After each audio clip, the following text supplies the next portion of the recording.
Sunitha Williams భూమి మీదకు రావడానికి రంగం సిద్ధమవుతోంది. ఎంతో మంది ఎంతో కాలంగా ఎదురు చూస్తున్న టైం దగ్గరకు రానే వచ్చింది. మరికొన్ని రోజుల్లో సునీత విలియమ్స్ సురక్షితంగా భూమి మీదకు ల్యాండ్ కాబోతున్నారు.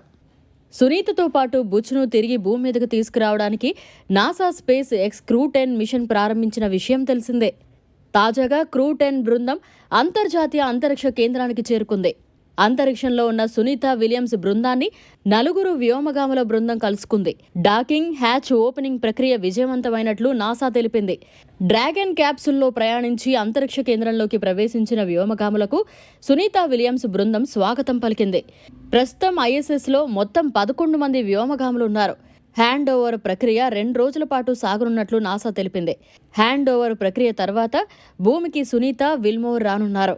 కాగా 2024 జూన్లో సునీత, బచ్ 8 రోజుల మిషన్లో భాగంగా అంతరిక్షంలోకి వెళ్లారు. కానీ బోయింగ్ స్టార్ లైనర్ అంతరిక్ష నౌకలో ప్రయాణించారు. అయితే ఆ 6గురితో కూడిన సునీత బృందం తిరిగి వస్తున్నప్పుడు స్టార్ లైనర్ అంతరిక్ష నౌక థ్రస్టర్లో సాంకేతిక లోపం ఏర్పడింది. అయితే 6గురితో కూడిన సునీత బృందం తిరిగి వస్తున్నప్పుడు స్టార్ లైనర్ అంతరిక్ష నౌక థ్రస్టర్లో సాంకేతిక లోపం ఏర్పడింది. అప్పటి నుండి ఇద్దరూ అంతరిక్షంలో చిక్కుకుపోయారు. దాదాపు 9 నెలలైంది. అయితే సునీత విలియమ్స్, బుచ్ విల్మోర్ను తిరిగి భూమి మీదకు తీసుకురావడానికి నాసా స్పేస్ ఎక్స్ శుక్రవారం క్రూ 10 మిషన్ను ప్రారంభించింది. ఈ మిషన్ను ఫాల్కన్ 9 రాకెట్ ద్వారా ప్రయోగించారు.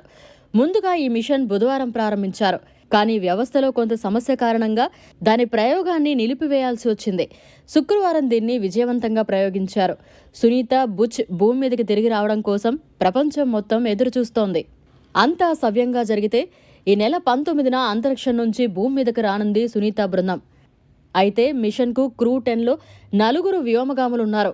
ఐఎస్ఎస్కు చేరుకున్న మిషన్ క్రూ 10 బృందంలోని సభ్యుల్లో NASA Anne McClain, Nichole Ayers, Japan aerospace exploration ఏజెన్సీకి చెందిన టక్యుయా ఉన్షి, రోస్కోస్మోస్ వ్యోమగామి కిరిల్ పెస్కో ఉన్నారు.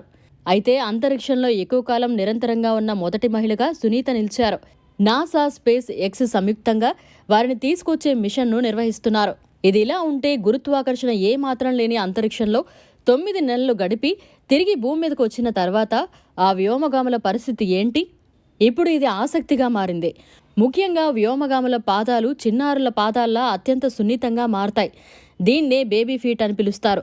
వాళ్లు భూమి మీద నడవడం చాలా కష్టంగా ఉంటుందని చెబుతున్నారు. భూమి మీద ఉండే గురుత్వాకర్షణ శక్తి, ఘర్షణ ప్రభావం వల్ల వ్యోమగాములు ఇక్కడ నడుస్తున్నప్పుడు ప్రతిబంధకం ఎదురవుతుందట. భూమి మీదకి వచ్చిన అంతరిక్ష యాత్రికులు పాదాల సమస్యతో పాటు ఎముకల సమస్యను కూడా ఎదుర్కొంటారు. వారి ఎముకల సాంద్రత తగ్గుతుంది. అంతేకాదు వారి శరీరంలో రక్తం కూడా తగ్గుతుందని చెబుతున్నారు.